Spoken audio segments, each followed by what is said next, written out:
புலம்பெயர்ந்தோரை திருப்பி அனுப்பும் அமெரிக்காவின் திட்டம் இந்தியா ஆதரவு. கடவுச்சீட்டு பிரச்சினைக்கும் விரைவில் தீர்வு, அரசாங்கம் எடுத்துள்ள முடிவு. தமிழ் ஊடகவியலாளருக்கு நீதிமன்றம் விடுத்த உத்தரவு, ஊடகத்துறை தொழிற்சங்க சம்மேளனம் கடும் கண்டனம். அனூர் அரசை சாடும் சஜித் தரப்பு. அர்ஜுனா எம்பி உட்பட 9 வேட்பாளர்கள் குறித்து விசாரணை. மொட்டு கட்சியின் புதிய வியூகம், திரட்டப்படும் ஆதரவாளர்கள். வைத்தியசாலை முறைமை தொடர்பில் அரசாங்கம் விசேட நடவடிக்கை. கொழும்பு கண்டி பிரதான வீதி காவல்துறையினர் விசேட அறிவிப்பு. கொழும்பில் அதிரடியாக சோதனைக்குட்படுத்தப்பட்ட விற்பனை நிலையம், விடுக்கப்பட்டுள்ள எச்சரிக்கை. நெருக்கடியில் சிக்கியுள்ள ரஷ்ய பொருளாதாரம்.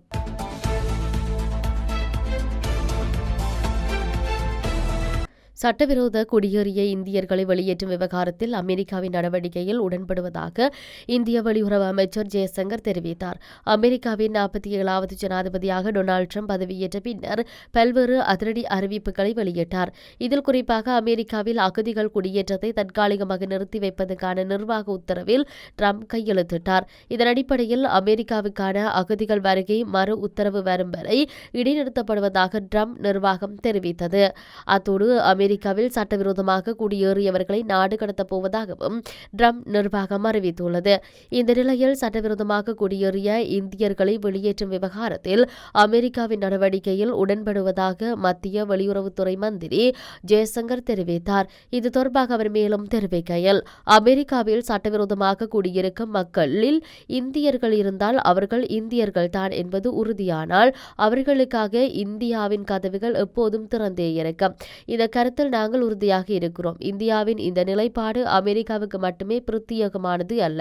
உலகின் பல்வேறு நாடுகளிலும் இந்தியர்கள் இருக்கின்றார்கள். எந்த நாடாக இருந்தாலும் அங்கே சட்டவிரோத குடியேற்றம் என்பது பல்வேறு சிக்கல்களுக்கு வழிவகுக்கக்கூடியது, பல சட்டவிரோத செயல்களை ஊக்குவிக்கக்கூடியது. எனவே ஓர் அரசாக நாங்கள் அமெரிக்காவின் சட்டப்பூர்வ நடவடிக்கைகளை ஆதரிக்கின்றோம். அதேவேளையில் இந்திய திறமைகள் உலக அளவில் அதிகபட்ச வாய்ப்பை பெற வேண்டும் என விரும்புகின்றோம் என அவர் தெரிவித்தார். தற்போது காணப்படும் கடவுச்சீட்டு நெருக்கடிக்கு பதிலளிக்கும் விதமாக விரைவான டெண்டர் செயல்முறை மூலம் 5 லட்சம் கடவுச்சீட்டுகளை வாங்குவதற்கான முடிவை அரசாங்கம் அறிவித்துள்ளது. நாடாளுமன்றத்தில் எதிர்க்கட்சித் தலைவர் சஜித் பிரேமதாச எழுப்பிய கேள்விகளுக்கு பதிலளிக்கும் போதே பாதுகாப்பு அமைச்சர் ஆனந்த விஜயபால இதனை தெரிவித்தார். கடவுச்சீட்டு வழங்குவதில் ஏற்படும் தாமதங்களை குறிப்பிட்டு தற்போதைய முறையின் கீழ் புதிய கடவுச்சீட்டுகளை பெறுவதற்கான காலக்கெடுவை தொடர்பில் அமைச்சர் தெளிவுபடுத்தினார். இதன்படி யாராவது நிகழ்நிலையில் முன்பதிவு செய்தால் கடவுச்சீட்டு வழங்குவதற்கான ஆரம்ப திகதி ஜூன் 27 ஆகும். இது சுமார் 5 மாத காத்திருப்பு நேரத்தை பிரதிபலிப்பதாக அமைச்சர் குறிப்பிட்டார். எனினும் அவசரகால நிகழ்வுகளுக்கு ஒரே நாளில் கடவுச்சீட்டு வழங்குவதற்கான கோரிக்கைகளை மதிப்பீடு செய்து அங்கீகரிக்க குடிவரவுத்துறைக்குள் ஒரு பிரத்யேக குழு நிறுவப்பட்டுள்ளது என்று கூறினார். அந்த அமைப்பு வழக்கமான சேவைகளில் ஏற்படும் தாமதங்களை குறைக்கும் அதேவேளையில் அவசர நிலையம் பூர்த்தி செய்யும் நோக்கத்தில் நிறுவப்பட்டதாகவும் அமைச்சர் மேலும் தெரிவித்தார்.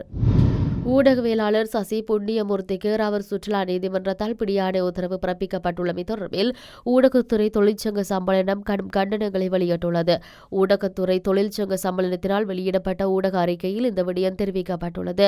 தொடர்ச்சியாக மட்டக்களப்பு மாவட்டத்தில் அச்சுறுத்தலுக்கும் காவல்துறையினரின் விசாரணைக்கும் உட்படுத்தப்பட்டிருந்த நிலையில் தற்காலிகமாக நாட்டை விட்டு வெளியேறிய ஊடகவியலாளர் சசி புண்ணியமூர்த்தி நாட்டில் இல்லாத காரணத்தால் அவருக்கு எதிராக பிடியாணை பிறப்பிக்கப்பட்டுள்ளதாக கூறப்படுகிறது. இந்த நிலையில் ஊடகவியலாளர் தற்போது நாட்டுக்குள் வர முடியாத நிலையும் ஏற்பட்டுள்ளதாக குறித்த கண்டன அறிக்கையில் தெரிவிக்கப்பட்டுள்ளது. இதேவேளை இலங்கையில் மாறி மாறி வந்த அரசாங்கங்கள் தொடர்ச்சியாக ஊடக சுதந்திரத்துக்கும் ஊடகவியலாளர்களுக்கும் அச்சுறுத்தலையும் வழக்கு விசாரணைகளும் தொடர்ந்த வண்ணமே உள்ளதாகவும் உடனடியாக ஊடகவியலாளர்கள் மீது மேற்கொள்ளப்படும் அச்சுறுத்தல்கள் நிறுத்தப்பட வேண்டும் எனவும் சம்மேளனம் வலியுறுத்தியுள்ளது. வழங்கிய வாக்குறுதிகள் அனைத்தும் போலியானவை என்பதை ஜனாதிபதி அனுரகுமார திசாநாயக்க தலைமையிலான அரசு தற்போது நிரூபித்து வருகிறது என்று பிரதான எதிர்க்கட்சியான ஐக்கிய மக்கள் சக்தி தெரிவித்தது. இது தொடர்பில் அந்த கட்சியின் நாடாளுமன்ற உறுப்பினரான கஜிந்த கருணாதிலக ஊடகங்களிடம் பேசிய போது, அரிசி, தேங்காய் உள்ளிட்ட அத்தியாவசிய பொருட்களுக்கு கையேந்தி நிலையை இந்த அரசு உருவாக்கியுள்ளது. மாற்றம் என்று கூறி வந்த இந்த அரசு வாக்களித்த மக்களை ஏமாற்றி வருகிறது. தேர்தல் காலங்களில் தாம் வழங்கிய வாக்குறுதிகள் அனைத்தும் போலியானவை என்பதை அனுர அரசு தற்போது நிரூபித்து வருகிறது. இந்த அரசு பாதை தவறி பயணிக்கின்றது என்பதை உண்மை. பாதி தவறி பயணித்த கோட்டாபய அரசுக்கு இறுதியில் என்ன நடந்தது என்பதை அனுர அரசு நினைவில் கொள்ள வேண்டும் என்று குறிப்பிட்டார்.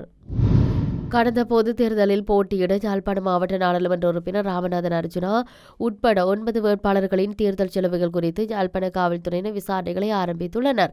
இந்த விசாரணைகள் நாடாளுமன்ற உறுப்பினர் அர்ஜுனா ராமநாதன் மற்றும் வேட்பாளர்களான சசிகலா ரவிராஜ், உமாகரன் ராசையா, எஸ் மயூரன், கிருஷ்ணநாத், என் ஹவுசல்யா மற்றும் குருசாமி சுரேன் ஆகியோரின் தேர்தல் செலவுகள் தொடர்பிலேயே மேற்கொள்ளப்படுகின்றன.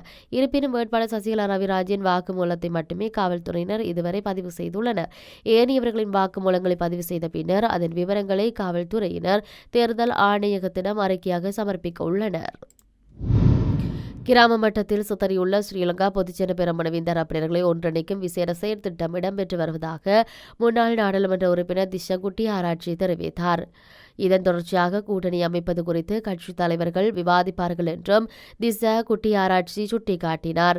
முன்னாள் ஜனாதிபதி மஹிந்த ராஜபக்ஷ பழிவாங்கப்படுவதாகவும் நாமல் ராஜபக்ஷவால் மட்டுமே மொட்டு கட்சி விட்ட இடத்திலிருந்து நாட்டை முன்னோக்கி கொண்டு செல்ல முடியும் என்றும் அவர் கூறினார். மேலும் நாடாளுமன்ற உறுப்பினர் நாமல் ராஜபக்ஷவை பழிவாங்குவதன் இறுதி விளைவு தவிர்க்க முடியாத நிறைவேற்று ஜனாதிபதியாக அவர் பதவியேற்பது என்று குட்டி ஆராய்ச்சி கூறினார். ஒருவர் வசிக்கும் பகுதியிலிருந்து 2.5 கிலோமீட்டருக்குள் நோய்களை சோதிக்க ஆரம்ப சுகாதார பிரிவை நிறுவுவதற்கு அரசாங்கம் திட்டமிட்டுள்ளது. இந்த நிலையில் ஆரம்ப சுகாதார மேம்பாட்டுக்கான முன்னோடி திட்டம் இந்த ஆண்டு 2 மாவட்டங்களில் செயல்படுத்தப்படும் என்று சுகாதார மற்றும் வெகுஜன ஊடக அமைச்சர் நலிந்த ஜாதிஸ் தெரிவித்தார். நாடாளுமன்றத்தில் கருத்து தெரிவிக்கும் போது இதனை கூறினார். மருத்துவமனை அமைப்பில் நோயாளர்கள் பிரிவில் சிகிச்சை பெற அதிக எண்ணிக்கையிலான நோயாளிகள் வருவது மிகவும் கடுமையான பிரச்சனையாக உள்ளது.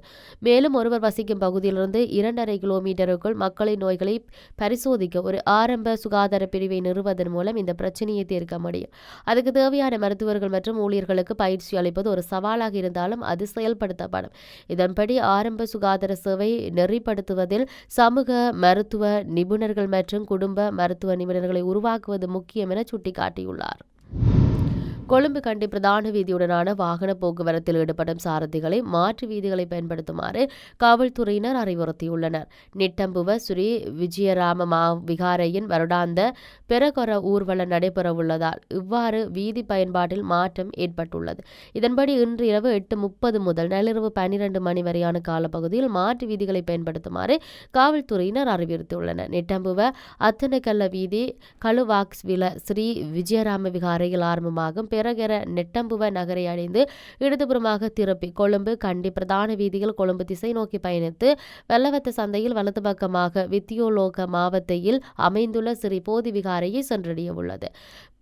பெரகரவில் கலந்து கொள்வதற்காக பெரும்பாலானோர் வருகை தருவார்கள் என எதிர்பார்க்கப்படுவதாக தெரிவிக்கப்பட்டுள்ளது.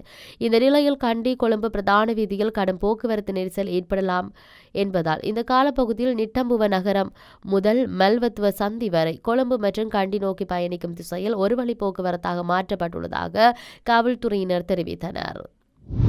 சரிமத்தை வெண்மையாக்கும் பொருட்கள் மற்றும் தரமற்ற மருந்துகள் தொடர்பில் அவதானத்துடன் செயற்படுமாறு நுகர்வோர் விவகார அதிகார சபை எச்சரிக்கை விடுத்துள்ளது. கொழும்பு புறக்கோட்டை கதிரேசன் வீதியில் உள்ள அழகு சாதன பொருட்கள் விற்பனை நிலையம் ஒன்று நுகர்வோர் விவகார அதிகார சபையினால் சோதனைக்கு உட்படுத்தப்பட்டுள்ளது.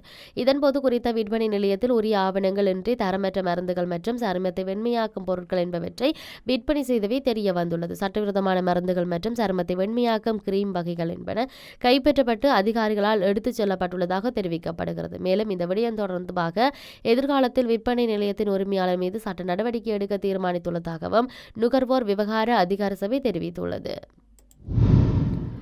ரஷ்யாவின் பொருளாதார நிலைமை குறித்து அந்த நாட்டு ஜனாதிபதி விளாடிமிர் புடின் அதிருப்தி வெளியிட்டுள்ளார். உக்ரைனுக்கு எதிராக போரில் ரஷ்யா தனது முக்கிய நோக்கங்களை அடைந்துள்ள போதிலும் நாட்டின் போர்க்கால பொருளாதார தாக்கம் மோசமடைந்து வருவதாக அவர் கவலை வெளியிட்டார். அண்மையில் உயர் பொருளாதார அதிகாரிகளுடன் இடம்பெற்ற ஒரு கலந்துரையாடலின் போதே அவர் இதனை குறிப்பிட்டார். கடந்த 2022ஆம் ஆண்டு உக்ரைன் மீதான எதிர்ப்பை தொடங்கியதிலிருந்து உக்ரைன் வீழ்தல் மற்றும் அதன் பகுதிகளை கைப்பற்ற நடவடிக்கைகள் மீது அதிக கவனம் செலுத்தி வந்தது. இதேவேளை 2023ஆம் ஆண்டில் நவம்பர் மாதம் நடந்த அமெரிக்க ஜனாதிபதி தேர்தலில் டொனால்ட் ட்ரம்ப் வெற்றி பெற்றதிலிருந்து போர் நிலைமை மாறிவிட்டதாக தோன்றினாலும் போர் குறைந்து இன்னும் 5 ஆண்டுகள் நீடிக்கும் என்று புடின் சீன ஜனாதிபதி ஷி ஜின்பிங்குக்கு உறுதியளித்ததாக கூறப்படுகிறது.